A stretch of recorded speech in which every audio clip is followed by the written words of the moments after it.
What should I disclose to potential buyers? Hi, and thanks for tuning in. I'm Kelly Johnson with eXp Realty here in Indianapolis, Indiana, and today we are going to be discussing this short form here. What should I disclose to potential buyers on the sale of my home? Stay tuned. When talking about seller's disclosure, the specifics of a seller's disclosure vary state by state, but most states, including ours here in Indiana, require some type of seller disclosure. The goal is to add transparency to the transaction. In this disclosure, a seller provides written information about known things that could impact the value of the property. Today, we're going to talk about 3 key points to this Indiana seller's real estate disclosure form. Key point number 1, HOA information. If the home is located within a homeowners association, you should disclose that fact. Associations generally impose monthly fees on homeowners. That is a key component as to the bottom line is going to look like from a payment standpoint. That will be accrued to someone's payment more than likely. And they can impose rules on the membership that a prospective buyer might or might not find acceptable to them and their family. You also need to know about the HOA's financial health and provide information to the buyers so they can make an informed decision on their own.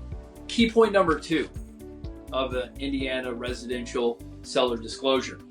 If your home has major structural issues, you have to disclose them to a potential buyer. In addition to repairs that need to be made, you must also disclose repairs that have been completed. And if you do have any contractual receipts that you can provide or any insurances that you can provide, you definitely want to pass those along to the new homeowner. You may also want to disclose any electrical or plumbing repairs that have been made in the last 12 to 18, 24 months, and any other problems that you would want to know about. I always say that in this business, there is a word called karma. And in my professional opinion, if you disclose everything that you know about the property up front, I think in the long term, it will reduce the amount of headaches that you have moving forward with that particular buyer and or the purchase of a new home. Key point number 3 that I want to talk about today is federal seller's disclosure requirement.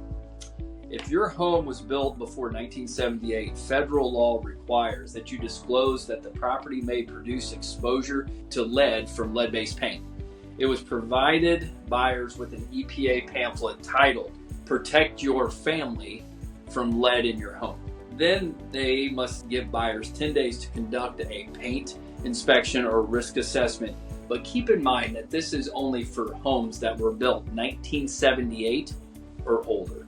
Anything past 1978 per the EPA, lead was then taken out of the paint home building, and that's where that line draws. Keep this in mind. Failing to disclose something that you were aware of beforehand could lead to a extremely messy legal situation. If you have further questions about what you need to disclose when selling your home or anything else related to the real estate, don't hesitate to reach out to me. My direct cell phone is 317-908-9614. If there's anything about the disclosure form that you have questions about, please give me a call. I'd love to help. Make it a great day.